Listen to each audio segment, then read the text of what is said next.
étude qu'on a réalisée en juin auprès d'une population étudiants et jeunes diplômés d'à peu près 30 000 personnes. Le nombre de répondants est quand même très significatif puisqu'on a 3 123 répondants, ce qui nous a permis de faire beaucoup de segmentation, de catégories et d'être en mesure d'analyser de manière parfaitement fine un certain nombre de sous-segments en croisant des données, des critères d'analyse tels que la typologie de formation de ces personnes, école de management, école d'ingénieurs, université scientifique par exemple. Les régions, vous le verrez sur certains résultats, d'ailleurs il y a des différences qui sont intéressantes entre la région Île-de-France et la province, le sexe et puis la situation, c'est-à-dire en ayant 4 grandes typologies, étudiants pas en recherche active aujourd'hui, étudiants en recherche de stage de fin d'études, diplômés en recherche et diplômés en poste. Parmi les éléments en tête des préoccupations des jeunes diplômés, on a bien sûr la rémunération, l'ambiance de travail aussi globale. Quand on pose une question très globale, c'est une notion qui revient et qui pourtant n'est pas facile à travailler pour vous dans la manière dont vous exprimez vos offres d'emploi, votre culture d'entreprise, si ce n'est une fois de plus en jouant sur la proximité et en mettant face à ces populations des collaborateurs qui sont à même de témoigner de leur vie quotidienne, du terrain et de la manière dont ils vivent l'entreprise. Donc la seule solution pour faire la différence, c'est clairement d'avoir un maximum de moments de contact pendant la scolarité, avec un mix d'actions qui soit le plus complet possible et qui s'inscrivent dans la durée. Il y a cet objectif de recrutement où ces actions relations école vont nous permettre d'aller chercher des personnes, d'aller chercher des candidats, des jeunes étudiants ou étudiantes qui ne savent peut-être pas vers quelle entreprise s'orienter, qui ne savent peut-être pas vers quel métier aller.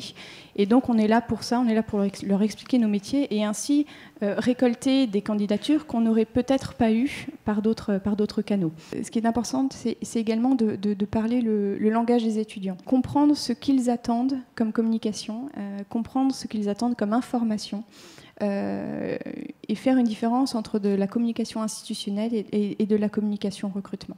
On est vraiment objectif, cible, message. Et ça, c'est des essentiels sur lesquels on a besoin de revenir avec les différents clients pour justement appréhender toutes ces choses-là et organiser en fait les messages essentiels sur les différents supports.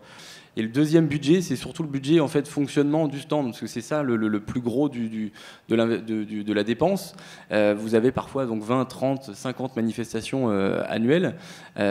Donc pour ça, on a développé un réseau de monteurs.